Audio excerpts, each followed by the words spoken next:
InnerOrbit's inventories are our largest and most complicated pre-made assessment.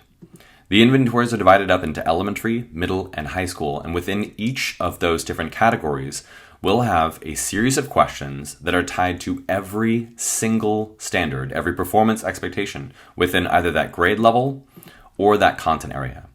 For example, the middle school physical science inventory contains multiple phenomena and questions, and within each of those phenomena, there are either two-dimensional questions or three-dimensional questions included for every single performance expectation.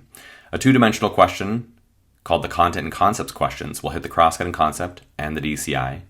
A two-dimensional content and practices question will hit the SEP and the DCI. And then finally, some three-dimensional questions will be included within many of these phenomena that will be tied to the SEP, the DCI, and the cross-cutting concept. For every single standard within middle school physical science, you'll find a different phenomena and either two-dimensional questions, three-dimensional questions, or some two- and three-dimensional questions.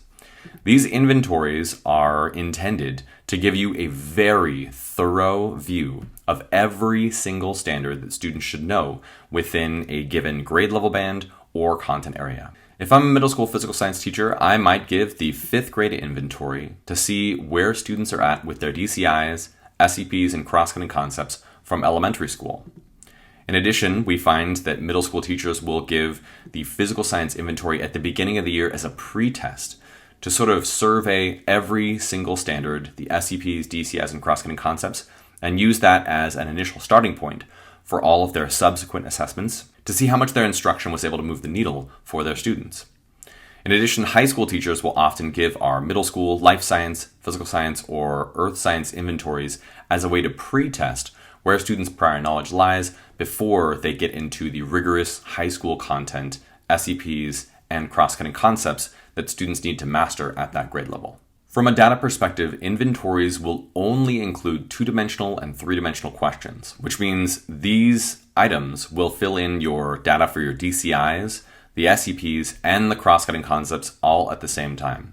A two-dimensional question that hits the DCI and the SEP will equally fill in the DCI bucket for that element and the SEP.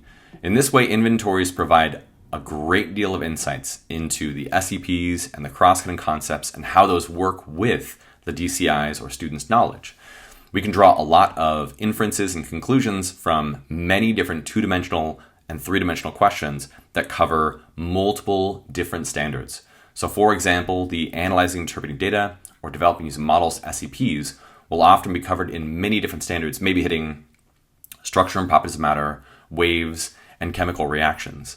And in that case, we'll get to see what developing using models looks like in each of these different contexts. So through an application of the chemical reactions, the structure and properties of matter, and the waves standards. So these inventories provide a very thorough view of where your students are at and give you a great concept for where they need to go. In addition, we find teachers using these inventories as practice tests for statewide assessments. If you want students to sit down for an hour or an hour and a half and go through a very rigorous assessment, inventories are a great way to use this pre-made set of questions and phenomena and give that to students for them to practice that rigorous performance that will be required of them in their statewide assessments.